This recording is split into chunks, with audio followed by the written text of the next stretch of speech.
All right, guys, we've got yet another heavy hitter guest and first-time guest on the show. Professor Jiang, he is the star of the popular YouTube channel Predictive History. He uses game theory to analyze past, current, and to predict future geopolitical events. And he joins us now. Professor, great to have you. Good to see you, sir. Thanks for inviting me. Yeah, of course. So, for people who aren't familiar with your work, I wanted to show folks that back in 2024, you made three big predictions. One, that Trump would win. Two, that he would start a war with Iran. And three, that the U.S. would lose that war. Let's take a listen to that. In this class this semester, I'm making three big predictions, right? First is that Trump will win in November. Second is that the United States will go to war against Iran.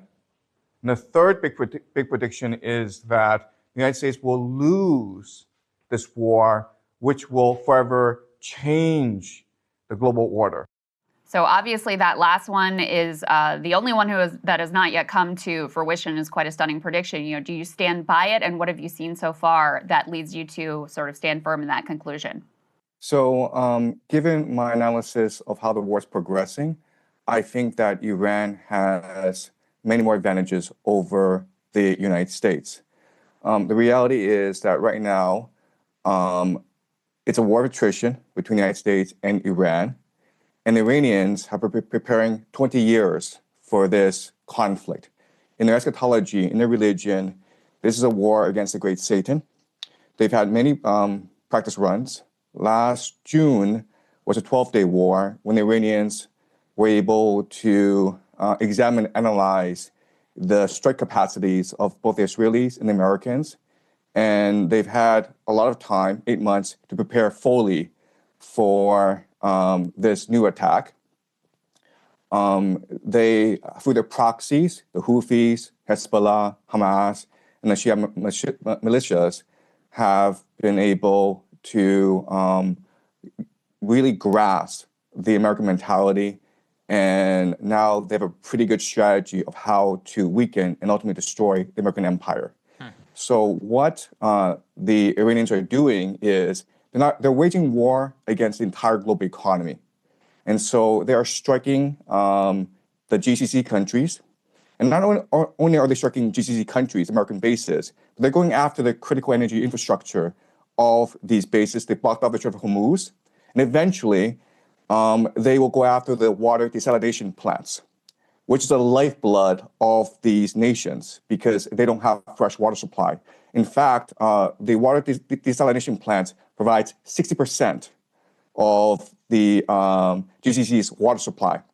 So if a drone, and these drones cost $50,000, if they wiped out a desalination plant in Riyadh, Saudi Arabia, and it's a city of 10 million people, right? They'd be out of water in 2 weeks. In 2 weeks. And right now, the Iranians have de facto closed off the Strait of Hormuz, and the GCC gets 90% of its food from the Strait of Hormuz.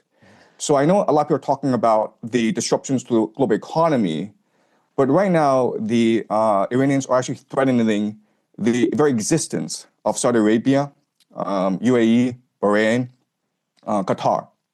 And why this is important is that the Gulf states are really the linchpin of the American economy. So what they do is they sell petrodollars and then they recycle the petrodollars back into the American economy through the investments in the stock market. And right now, we know that the entire American economy is propped up by AI investments in data centers. And a lot of that comes from the Gulf states. So if the Gulf states are no longer able to sell oil, and they're no longer able to finance AI, this AI bubble in the United States, then this AI bubble will burst, and with it will burst as well the entire American economy, which is really a financial Ponzi scheme. Right. So that's a dire situation that the Americans are facing right now. Yeah, I mean, to your point, sir, an Amazon data center was literally hit in the UAE. And now, of course, big tech companies, which were looking at the UAE as a major potential data center investment hub with cheap and abundant energy, probably going to be rethinking that. We also wanted to talk to you about munitions. We can put this next one up here on the screen. The United States is racing to accomplish Iran mission before munitions run out. This is specifically around interceptor math. There's a famous video just from yesterday in Israel, which shows a single Iranian ballistic missile, which is being targeted by some 11 different interceptors, all of which miss. Most of those come from the United States, not to mention all of the different bases, the GCC countries that you just talked about, and the asymmetry of the cost. It's $1 million for a missile, tens of millions per interceptor in some of these cases. With these munitions running out, how does that change the global picture? So you're in China, obviously, much of the stocks in Asia of the United States are likely to have to be cannibalized if this were to go on. How is that going to affect the global picture here? Right. So my first point is that the United States military is not designed to fight a 21st century war. Remember, the military-industrial complex came to being after World War II, and it was designed to fight the Cold War. And the Cold War was really about muscle flexing, about who was able to send people up into space, who was the first to get the person on the moon, who had the more complex missile systems. And so the entire American military strategy revolves around very sophisticated technology that costs a lot of money to build, and that's what the American air defense system is basically, and that's why we're seeing this asymmetry, as you point out, in this war, where you have these $1 million missiles trying to take out these $50,000 drones, and it's not sustainable in the long term. And so what we're seeing is really the puncturing of the aura of invincibility and invisibility that sustained American hegemony for the past 20 years, especially after the collapse of the Soviet Union. And this is really a reordering of not just the global economy, because this signals the collapse of the petrodollar, and with it, the entire US dollar-based reserve currency system, but also the global hegemony of the United States. We're moving towards a multipolar world. Professor, this morning, Secretary of War Pete Hegseth was asked a question about potential ground troops in Iran. He refused to rule out that possibility. And he said, oh, well, we're not going to project to you what we will or will not do, but we don't want to, rule anything out. We will do what it takes. Do you think that America will end up invading Iran from the ground, since it's already becoming relatively clear they won't be able to accomplish the goal of regime change or even regime collapse using just air power alone? Right. So everyone says that the worst calamity that could happen in the United States is if it were to send ground troops into Iran. At the same time, the United States are committed to regime change in Iran. We've never had a precedent in history where you were able to regime change from the air alone. You need ground troops.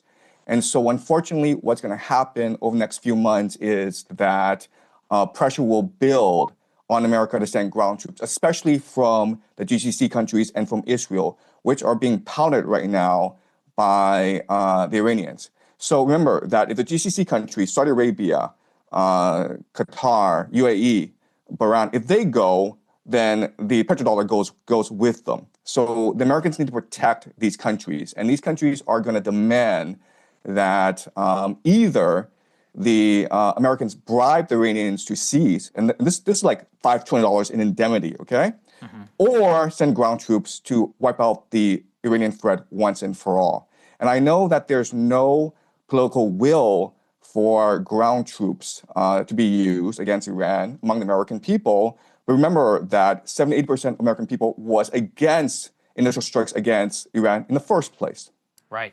And one of the things that really comes into question, I think, with all of this, sir, when we're looking at the geopolitical picture and the sacrificing in much of this from the United States on behalf of Israel, is kind of a question as to who and what wanted this. We were actually curious for your view on a disputed report here from the Washington Post. We can put it up here on the screen, F3. A push from the Saudis. Israel helped move Trump to attack Iran. Now, this has been internally disputed by Saudi Arabia, saying that they did not push the Trump administration to attack Iran. However, this is clearly an authorized leak from our own government, trying to at least lay some of the blame on behalf of the GCC. What do you make of this analysis and of this narrative that Saudi Arabia was also trying to be behind this push to bomb Iran? So I've always argued that both Saudi Arabia and Israel are heavily invested in regime change in Iran. Yeah. In fact, Saudi Arabia sees Iran as much more of an existential crisis than Israel. Because remember, Israel still has nuclear weapons, and Israel is a very diverse, very sophisticated economy, whereas Saudi Arabia is completely reliant on oil. And it's always had problems with Iran because Iran is a theocracy opposed to the Saudi monarchy. Iran funds and equips the Houthis, which have been antagonistic towards Saudi Arabia for the longest time. And right now, the Saudi economy is suffering. It's been trying to pivot towards more of a tourist economy. That's why they brought in Ronaldo. That's why they're switching to e-gaming. That's why they're building something called a line, NEOM. And all these things are not working out. So they need to be able to control the oil resources of the entire Middle East if they are to survive and thrive as a nation. So I do believe that this reporting is credible, even though it does make Saudi Arabia look bad. But remember, Saudi Arabia says that they wanted peace, but they are helping the Israelis and the Americans attack Iran right now because they're allowing the Israelis and Americans to use Saudi airspace. So help us understand, because it still feels to me like there's some pieces that don't totally add up. You had, in advance of this war on Iran, you had top military brass, up to the chairman of the Joint Chiefs of Staff, saying, this is a really bad idea. We are not ready for this. All the math on the interceptors that's been talked about for months at this point. And yet Trump still decided to go ahead. What is the calculus that he was making here that led him to take what already appears to be catastrophic actions? Right, okay.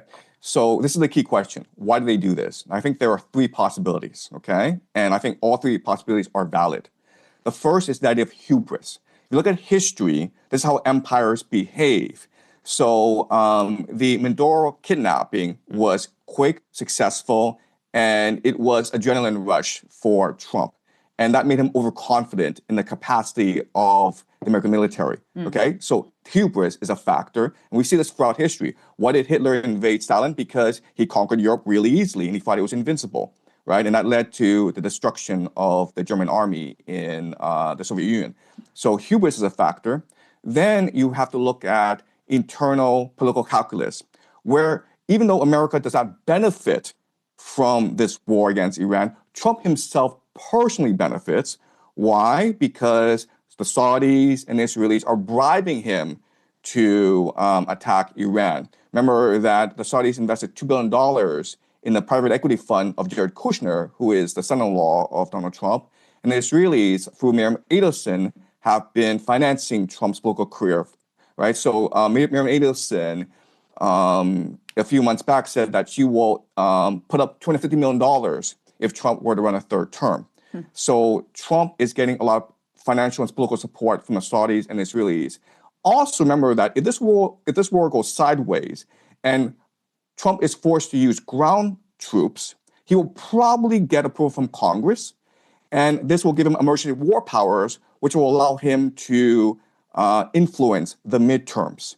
So Trump is thinking about a third term. And I think at the ballot box, he probably won't get it. But if there's a war going on and you can delay elections and you have emergency war powers and people rally around the flag, then he probably will get a third term. And the last factor that is very important is the eschatological factor, where if you look at the Epstein files, it's clear that we are run by secret societies. It's clear that the world is run by these individuals who have a lot of power. We don't know who they are, but they control the military. They control the national security apparatus. And these people, there are different names for these people. You can call them the Illuminati. And the Illuminati are composed of three major groups, okay? You have the Jesuits, who control the Vatican.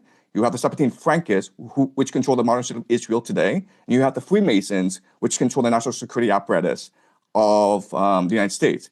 And they believe that Israel, this war in the Middle East, is key to the end times in creating heaven on earth. So it's almost like a script that they're following, even though it doesn't make any geopolitical sense. Okay, so I would say that these three are the best reasons why this is happening. Wow. Well, sir, I hope you come back. This was very informative, I think, for both of us. We deeply appreciate your time. Thank you. Thank you. Hey, if you like that video, hit the like button or leave a comment below. It really helps get the show to more people. And if you'd like to get the full show ad-free and in your inbox every morning, you can sign up at breakingpoints.com. That's right. Get the full show, help support the future of independent media at breakingpoints.com.